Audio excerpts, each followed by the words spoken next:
भरतपुर नामक गांव में चवन्नी लाल नाम का एक सेठ अपनी पत्नी के साथ रहता था। हालांकि उनके पास धन दौलत की कोई कमी नहीं थी, मगर कंजूसी में उसका कोई सानी नहीं था।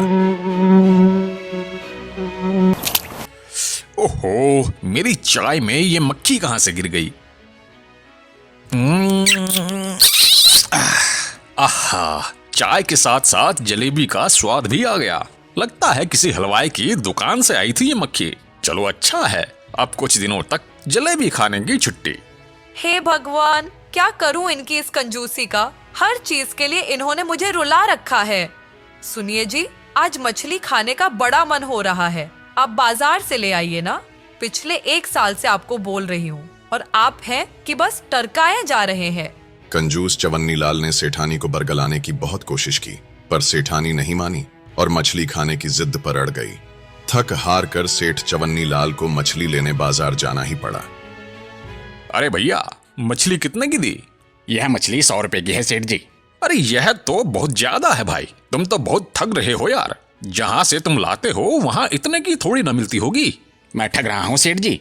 जाओ तो फिर उससे खरीद लो जो थोक रेट पर बेचता है, उसके पास चले जाओ। अब कंजूस सेठ चवन्नी लाल थोक रेट की दुकान पर पहुंच गया और वहां दाम पूछने लगा। अरे भैया, ये मछली कितने की दी? यह मछली 80 रुपए की है सेठ जी। सेठ चवन्नी लाल को वो दाम फिर से बहुत ज्यादा लगा। ओहो, अरे भैया, ये तो बहुत महंगी है भाई, इतने की तो मैं नहीं लूंगा। वैसे भी जहां से तुम ये मछली लाते हो वहां इतने की थोड़ी ही मिलती होगी। हाँ भाई हाँ, क्यों नहीं। हम तो नदी से मछली लेकर आते हैं, वहां बिल्कुल मुफ्त मिलती है। जाओ और वहीं से जाकर ले लो। सेठ जी को यह बात रास आ गई। अरे जब मुफ्त में कोई चीज मिल रही है तो फिर मैं उसे पैसे देकर क्यों खरीदूं? नदी से ही निकाल लेता हूं मछलियां, 4 पैसे तो बचेंगे। ये सोचकर सेठ चवन्नी लाल नदी की खोज में निकल पड़ा और आखिरकार कुछ दूर चलने के बाद उसे एक नदी मिली। आहा वाह, अरे मिल गई नदी। चलो अब जल्दी से इस नदी से बढ़िया बढ़िया मछली पकड़ लाता हूँ। ये सोचकर सेठ चवन्नी लाल नदी में घुस गया और मछली पकड़ने के चक्कर में वो नदी में काफी गहराई तक पहुंच गया, जहां से बिना तैरे वापस आना संभव नहीं था। अब वह धीरे धीरे डूबने लगा। सेठ को याद आया कि उसे तो तैरना आता ही नहीं है। खुद को मौत के करीब जाते देख अब उसे भगवान याद आने लगे। उसने मन में मन्नत मांगनी शुरू कर दी। हे भगवान, मेरी जान बचा लो, भाड़ में गई ये मछलियां। अगर मैं इस नदी से बाहर निकल जाऊं तो मैं पूरे 101 ब्राह्मणों को भोजन खिलाऊंगा। मुझे बचा लीजिए प्रभु। मन्नत मांगने से उनके मन में एक आत्मबल आ गया और वह धीरे धीरे आंखें बंद करके हाथ पैर मारता हुआ उस जगह से थोड़ा ऊपर तक आ गया। आंख खोलकर उसने देखा तो उसे थोड़ा खुशी हुई, पर वो पछताने भी लगा। अरे यार, मैंने बिना मतलब के ही 101 ब्राह्मणों के लिए कह दिया। आधी दूर तो मैं आ ही गया हूँ, थोड़ा कम कर लेता हूँ। तब उसने भगवान से फिर से मन में मन्नत मांगी। हे प्रभु, पिछली वाली मन्नत में मैं थोड़ा जोश जोश में बोल गया था। 101 थोड़ा ज्यादा है।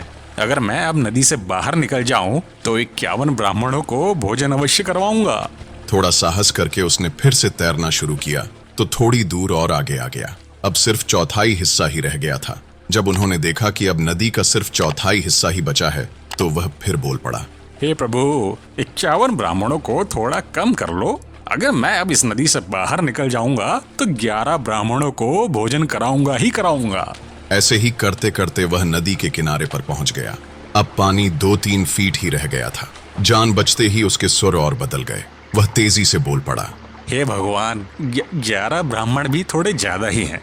मैं 11 न सही पर 1 ब्राह्मण को तो भोजन करा ही दूंगा, जरूर कराऊंगा।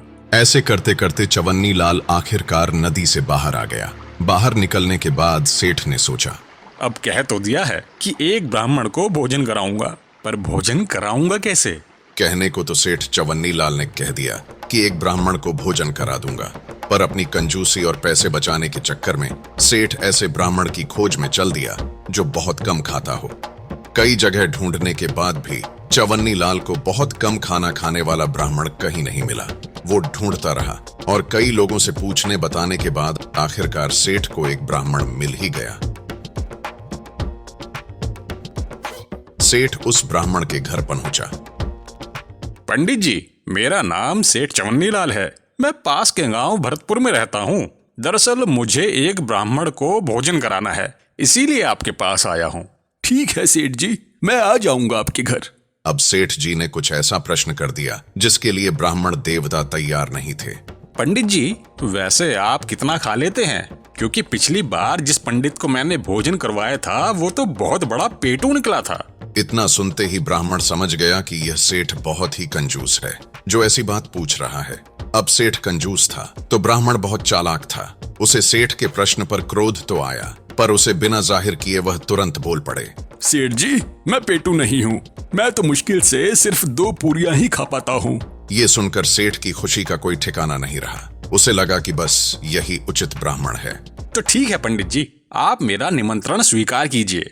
बस आप एक बात का ध्यान रखना कि मैं सुबह 9 बजे दुकान पर चला जाता हूँ, तो कल आप उससे पहले ही आकर भोजन ग्रहण कर लीजिएगा।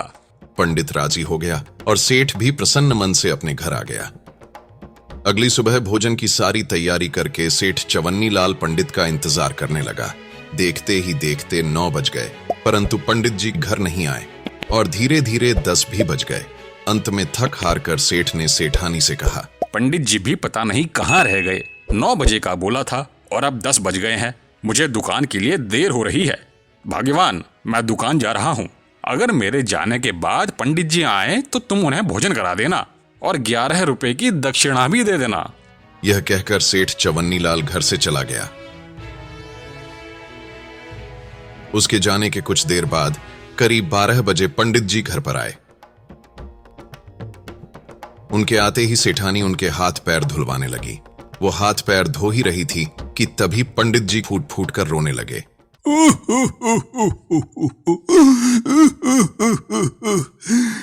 क्या हुआ पंडित जी, आप रो क्यों रहे हो? क्या बताऊं सेठानी जी, इस घर में तो मैं कई वर्षों पहले भी आया करता था जब तुम्हारे सास ससुर जिंदा थे। बस अभी तुम्हारी देवी जैसी सासू माँ की याद आ गई। वह जब भी भोजन के लिए बुलाती थी तो हाथ पैर धुलवाते समय मुझे 5100 रुपए देती थी।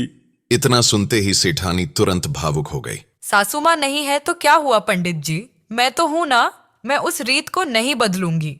सेठानी ने 5100 रुपए लाकर पंडित को दे दिए। पंडित जी बड़े खुश हुए। इसके बाद सेठानी ने पंडित के लिए 2 पूरियों का बढ़िया सा भोजन लगा दिया।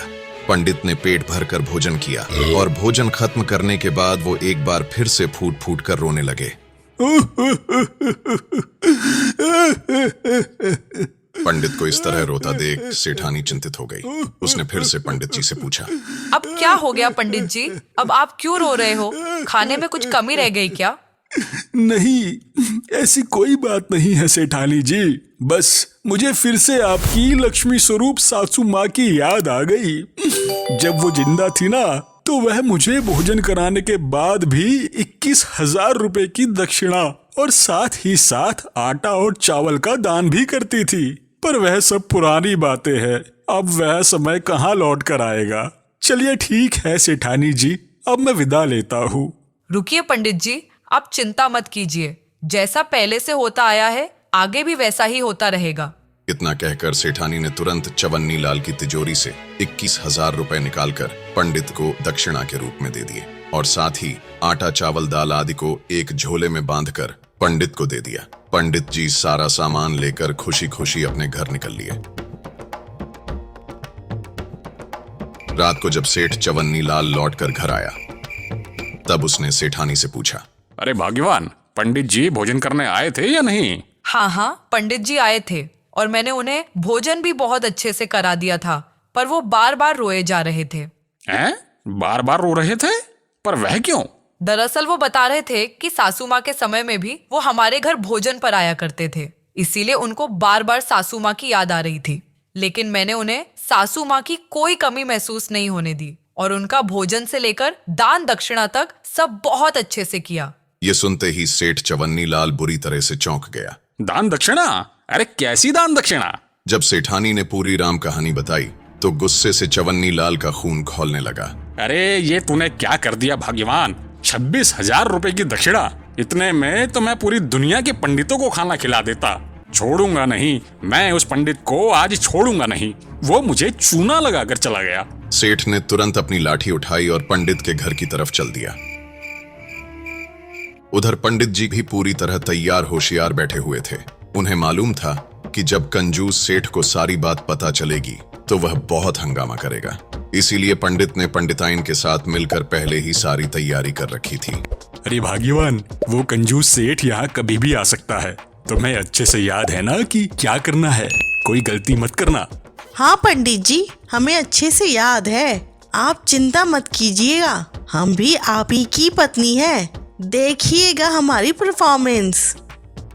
कुछ ही देर में सेठ चवन्नी लाल बिलबिलाता हुआ पंडित के घर पहुंच जाता है। पंडित, अरे ओ पंडित, बाहर निकल।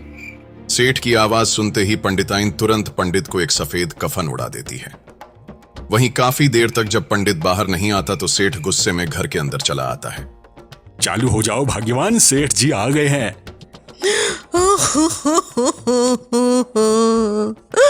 हे भगवान, पंडित जी, पंडित जी, हम सबको छोड़ के चले गए। अब हमारा क्या होगा? हमें भी साथ क्यों नहीं ले गए अपने? अरे इनको क्या हो गया? पता नहीं, सवेरे अच्छे भले घर में बैठे थे, कहकर गए थे किसी दानवीर सेठ के घर भोजन के लिए जा रहा हूँ। पता नहीं वहाँ इन्हें कौन सा जहर खिला दिया। वहाँ से जो लौटे हैं उसके बाद धे उल्टी धे दस, धे उल्टी धे दस, और हमारे पंडित जी हमको छोड़ के चले गए। अब हम कहाँ से इनके क्रियाकर्म के लिए पैसे लाएंगे? कुछ भी तो नहीं है घर में, कैसे इनको भूखेंगे? हे भगवान। इतना सब कुछ देखकर सेठ चवन्नी लाल बहुत घबरा गया। हे भगवान, ये पंडित तो मेरे ही घर से खाना खाकर लौटा था। कहीं ये बात गांव में फैल गई कि मेरे खिलाए खाने से इसकी मौत हो गई है तो मुझे तो जेल हो जाएगी। ये कहाँ फंस गया मैं? सेठ ने डर के मारे तुरंत अपनी जेब से 20,000 रुपए निकाले और पंडितानी को देते हुए कहा, यह लीजिए, यह कुछ रुपए हैं। आप इनसे पंडित जी का दाह संस्कार जल्दी करा लीजिए। और हाँ, इसके अलावा बाकी की जो भी जरूरत का सामान होगा वह मैं घर पहुंचकर भिजवा दूंगा। आप बिल्कुल भी परेशान मत होइए। इतना कहकर चवन्नी लाल फौरन अपने घर की तरफ पतली गली पकड़कर निकल लेता है और घर पहुंचते ही डर के मारे वो दाह संस्कार के सामान के साथ साथ 2 महीने का राशन भी पंडिताइन के घर भिजवा देता है। इस बात को 2 महीने बीत जाते हैं। अब सेठ जी का दिया हुआ सारा राशन पानी खत्म हो गया। तब पंडित जी ने फिर से कोई तिगड़म लगाने को सोचा और एक सुबह 9 बजे के बाद जब सेठ चवन्नी लाल अपनी दुकान के लिए निकल गया तब पंडित जी अपने घर से सेठानी से मिलने सेठ के घर की तरफ चल दिए। 2 महीनों से पंडित जी ने अपनी दाढ़ी मूंछ भी नहीं बनाई थी, सो लंबी लंबी दाढ़ी लेकर पंडित जी सेठानी के घर पहुंच गए। अब पंडित जी जितने चालाक सेठानी उतनी ही मूर्ख। पंडित जी को देखते ही सेठानी ने उनसे पूछा, अरे पंडित जी, आप यहाँ? आप तो मर गए थे ना? हाँ सेठानी जी, मैं मर गया था और अभी मैं सीधा स्वर्ग से ही आ रहा हूँ। क्या है कि वहाँ हजामत करने वाला कोई नहीं है ना, तो यहाँ मैं अपनी दाढ़ी बनवाने आया हूँ। पंडित जी बहुत ही चालाक थे। उन्हें आसपास के लोगों से पता चला था कि सेठ जी की एक गुड़िया नाम की बेटी थी जिसका कई साल पहले स्वर्गवास हो गया था। पंडित ने सेठानी से कहा, सेठानी जी, मुझे स्वर्ग में आपकी बेटी गुड़िया मिली थी। जब उसे पता चला कि मैं यहाँ आता जाता रहता हूँ तो वो मुझसे कहने लगी कि पंडित जी, आप मेरे घर पर भी चले जाना, मेरे माता पिता का हाल चाल ले आना और उन्हें मेरा समाचार भी दे देना। तभी मैं आप लोगों को गुड़िया का समाचार देने आया हूँ। वैसे सेठ जी कहाँ हैं? कहीं दिखाई नहीं दे रहे। ये सब सुनकर सेठानी बहुत भावुक हो गई और पूछने लगी, क्या सच में? कैसी है मेरी बेटी गुड़िया? क्या बताऊं सेठानी जी, गुड़िया तो बहुत कमजोर हो गई है। वहाँ कोई बढ़िया इंतजाम नहीं है ना, फल फूल मेवा मिश्री कुछ नहीं मिलता वहाँ। अब मुझको ही देख लो, मेरी दाढ़ी कितनी बड़ी हो गई है। वहाँ हजामत बनाने वाला कोई नाई तक नहीं है। तभी तो मैंने सोचा कि यहाँ आकर अपनी दाढ़ी भी बनवा लूंगा और आपकी बेटी गुड़िया की खोज खबर भी आपको दे दूंगा। चलो, अब मेरा समय हो रहा है, मैं थोड़ी देर में वापस जाने वाला हूँ। तो आपको जो कुछ भी गुड़िया को देना दिवाना हो वह मुझको दे देना, मैं जाकर उसको दे दूंगा, वो बहुत खुश होगी। अब सेठानी ने गुड़िया के लिए बढ़िया बढ़िया व्यंजन और बोरी भरकर राशन सामग्री पंडित को दे दी और पंडित जी वो सारा सामान लेकर अपने घर चले आए। शाम को जब सेठ चवन्नी लाल लौटकर घर आया तो सेठानी ने उसे कुछ नहीं बताया। इसी तरह सेठानी का दिया हुआ राशन पंडित ने 2 महीने चला लिया और उसके बाद उन्होंने फिर से नई तिगड़म लगाई और दोबारा सेठ चवन्नी लाल के घर पहुंच गए। पंडित को देखकर सेठानी खिलखिला उठी और पूछने लगी, अरे पंडित जी, आप क्या हाल चाल है आपके? और मेरी बेटी गुड़िया कैसी है? हाल चाल तो बहुत बढ़िया है, अब तो गुड़िया एकदम तंदुरुस्त हो गई है। आपका दिया हुआ सामान देखकर वह बहुत खुश हो गई थी और खूब खा पी रही है। उसने आपका और सेठ जी का हालचाल पूछा है। और हाँ, एक खुशी की बात तो मैं आपको बताना ही भूल गया। जानती हो, आप नानी बन गई हो और सेठ जी नाना। गुड़िया को लड़का हुआ है। ये खबर सुनते ही सेठानी की खुशी का कोई ठिकाना नहीं रहा। अच्छा सुनो, गुड़िया ने कहा है कि अम्मा से कह देना कि नाती के लिए कुछ कपड़े और शगुन का सामान भिजवा दे। और हाँ, उसने वहाँ दावत का भी इंतजाम किया है, तो उसके लिए कुछ राशन पानी भी भिजवा देना। अब तो सेठानी जी दौड़ दौड़ कर सारा इंतजाम करने लगी। उसने एक तांगा बुलवाया जिसमें आटा, चावल और सारा राशन का सामान भरकर पंडित को दे दिया और जाते जाते कहा, पंडित जी, गुड़िया से कहना कि उसकी माँ उसको बहुत याद करती है और मेरे नाती को मेरा खूब सारा प्यार देना। हाँ हाँ, क्यों नहीं, कह दूंगा, मैं यह जरूर कह दूंगा। इतना कहकर पंडित जी निकल लिए। तभी अचानक किसी काम से सेठ चवन्नी लाल घर आ पहुंचा और देखा कि सेठानी तो दरवाजे पर ही खड़ी है। क्या बात है भाग्यवान, तुम यहाँ क्यों खड़ी हो? कोई आया था क्या? हाँ, स्वर्ग से पंडित जी आए थे। आप जानते हैं, आप नाना बन गए हैं। हैं? नाना? अरे मैं नाना कैसे बन गया? ना मेरी कोई बेटी, ना कोई भतीजी, भला फिर मैं नाना कैसे बन सकता हूँ? तब सेठानी ने चवन्नी लाल को बताया, अरे अपनी बेटी गुड़िया है ना स्वर्ग में, उसी को लड़का हुआ है, पंडित जी बता रहे थे। ये सब बातें सुनकर तो मानो सेठ को जैसे करंट ही लग गया। हे भगवान, तुम्हारा दिमाग खराब है भाग्यवान। उस पंडित ने तुमसे कुछ भी कहा और तुमने सब कुछ मान लिया। अरे भगवान, कहीं वो तुमको ठग कर कुछ ले तो नहीं गया? नहीं नहीं, मैंने उन्हें कुछ खास तो नहीं दिया, बस गुड़िया के बेटे के लिए सोने की चेन, कपड़े, एक टोकरी फल, आटा, चावल, दाल, तेल और बस 2 महीने का राशन दिया है। अब तो सेठ चवन्नी लाल के चेहरे पर हवाइयां उड़ने लगी। अपनी अक्ल की अंधी बीवी और धूर्त पंडित का गुस्सा लेकर वह पंडित के घर की तरफ चल दिया। जब चवन्नी लाल पंडित जी के पास पहुंचा तो उनसे हाथ जोड़कर माफी मांगने लगा। पंडित जी, मुझे माफ कर दीजिए। मैं आज के बाद कभी कम खाना खाने वाले ब्राह्मण को नहीं ढूंढूंगा और अपनी इस कंजूसी को त्याग दूंगा। मैं समझ गया हूँ कि आप मुझे उसी बात की सजा दे रहे हैं। ठीक है सेठ जी, मैं आपको माफ करता हूँ, लेकिन आज से आपको हर महीने मंदिर जाकर वहाँ बैठे गरीबों और साधुओं को भोजन कराना होगा और साथ ही उन्हें 251 रुपए की दक्षिणा भी देनी होगी। मुझे स्वीकार है पंडित जी, मुझे माफ कर दीजिए। हर महीने गरीबों और साधुओं को दावत भी खिलाऊंगा और साथ ही साथ 251 रुपए की दक्षिणा भी दूंगा। पंडित ने सेठ चवन्नी लाल को माफ कर दिया और मुस्कुराते हुए बोले, जाओ, अब आप चैन से रहो। दोस्तों, कहानी अच्छी लगी तो लाइक जरूर करें और ऐसी ही मजेदार कहानियों के लिए इस चैनल को सब्सक्राइब करना बिल्कुल न भूलें। तो मिलते हैं एक और अनोखी कहानी में। तब तक स्वस्थ रहें, मुस्कुराते रहें।